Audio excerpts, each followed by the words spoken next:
Friday special একটা blog আপনাদের সাথে আজকে শেয়ার করতে চলেছি। ফ্রাইডের দিনটা আমার কাছে খুব বেশি আনন্দের একটি দিন।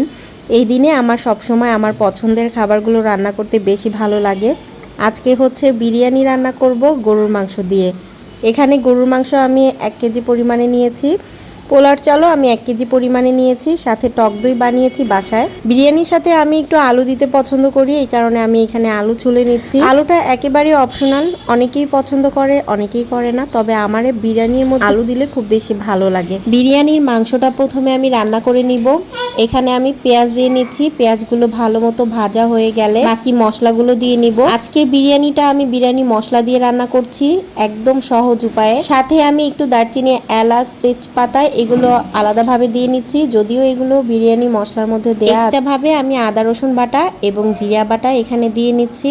এখন খুব ভালো করে মশলাগুলো নেড়েচেড়ে রান্না করে নিব। দিয়ে দিচ্ছি স্বাদ মতো লবণ, আর সাথে একটু ধনিয়ার গুঁড়া দিচ্ছি। আমি এখানে মরিচের গুঁড়া অ্যাড করতে পারতাম, তবে যেহেতু বাচ্চারা খাবে আজকে কোনো রকমের ঝাল দিইনি। সাথে বিরিয়ানি মশলাটা পুরোটাই দিয়ে দিয়েছি, আর হালকা অল্প একটু রেখে দিয়েছি, এটা আমি পরে দিব। এখন দিয়ে দিচ্ছি গরুর গোস্তটা দিয়ে খুব ভালো করে আমি মশলার সাথে কষিয়ে নিব। এখন আমি মাংসটার সাথে আলুগুলো দিয়ে দিব। আলুগুলো চাইলে আলাদা করে ভেজেও দেওয়া যেতে পারে, তবে আমি সময় স্বল্পতার কারণে মাংসর সাথেই কষিয়ে নিচ্ছি, এতে করে খুব ভালো সেদ্ধ হয়ে যায়। দেখা যায় পোলাওর মধ্যে দিলে পোলার চালের মধ্যে অনেক সময় সেদ্ধ হতে চায় না, তো আমি দেখলাম গ্যাস একেবারেই নেই, যার কারণে আমি প্রেশার কুকারে দিয়ে দিচ্ছি। প্রেশার কুকারে দিলে কিন্তু মাংস আলু দুইটাই খুব ভালো মতো সেদ্ধ হয়ে যাবে। এদিক দিয়ে আমি আরেকটা চুলার মধ্যে চাউলগুলো ভেজে নিব। পোলার চালটা তেমন একটা সময় নিয়ে ভাজা লাগবে না। আমি এখানে কিছু পরিমাণে আদা রসুন বাটা দিয়ে দিচ্ছি। এখন চাউলগুলোর সাথে খুব ভালো মতো ভেজে নিচ্ছি। সাথে দিয়ে দিলাম গোটা কয়েকটা কাঁচামরিচ আর হচ্ছে কিশমিশ। পোলাওর মধ্যে আমার কিশমিশ খুব ভালো লাগে, আপনারা এটা চাইলে ইগনোর করতে পারেন। এরপরে আমি এখানে পরিমাণ মতো পানি দিয়ে দিলাম। যে পরিমাণে চাউল নিয়েছি তার ডাবল পানি দিলেই হয়ে যাবে। একটু কম নিয়েছি পানিটা, তাহলে একটু ঝরঝরা হয় আর কি। তো আমি এখানে প্রেশার কুকারটা খুলে দেখলাম যে মাংস এবং আলু দুইটাই সেদ্ধ হয়ে গেছে। এদিক দিয়ে যে পোলাওটা রান্না করেছি, পোলাওর মধ্যে আমি একটু মটরশুঁটি দিয়ে দিচ্ছি। মটরশুঁটিগুলো আমার ডিপ ফ্রিজে ফ্রোজেন ছিল, এগুলো আমি বছর ধরে ফ্রোজেন করে রাখি। নুডলস বা পোলাওর মধ্যে দিলে আমার কাছে খুব ভালো লাগে।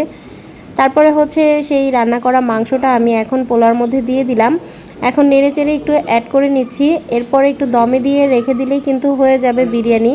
বিরিয়ানি রান্না করাটা সব থেকে সহজ, আর আজকে তো আমি প্রেসার কুকারে রান্না করার কারণে আরও তাড়াতাড়ি হয়ে গেল। এদিক দিয়ে আমি নামানোর আগে সেই রেখে দেওয়া মশলাটা দিয়ে দিলাম, বিরিয়ানি মশলা যেটা, আর 1 টেবিল স্পুনের মতো আমি চিনি দিয়ে যেন টেস্টটা ব্যালেন্স করে আর কি। আমি খুব সিম্পলভাবে আজকে বিরিয়ানিটা রান্না করলাম। নামানোর আগ মুহূর্তে আমার কেন জানি মনে হলো একটু ঘি দেই, ঘি দিলে টেস্টটা আর একটু ভালো আসবে। তো ফ্রিজে ছিল, ঘি দিয়ে নিচ্ছি এখানে পরিমাণ মতো। ঘিটা দিয়ে আমি আরেকটু নিচ থেকে উপরে এভাবে নেড়ে চেড়ে নিব, এতে করে বিরিয়ানিটা একদম খুব সুন্দর হয়ে যাবে। দেখতে কিন্তু খুব বেশি লোভনীয় হয়েছে, খেতেও অনেক বেশি মজার হয়েছিল। আমি টেবিলে সার্ভ করে নিয়েছি, জুম্মার নামাজ পড়ে সবাই একসাথে খাবো, তো সাথে আমি সালাদ কেটে নিয়েছি। বিরিয়ানির সাথে আমাকে যদি শসা না দেয় তাও চলবে, তবে পেঁয়াজ কাঁচামরিচ এইগুলো আমার লাগবেই লাগবে। তো পেঁয়াজ কাঁচামরিচ এবং শসা সব কিছু মিলিয়ে আলহামদুলিল্লাহ খুব মজার হয়েছিল।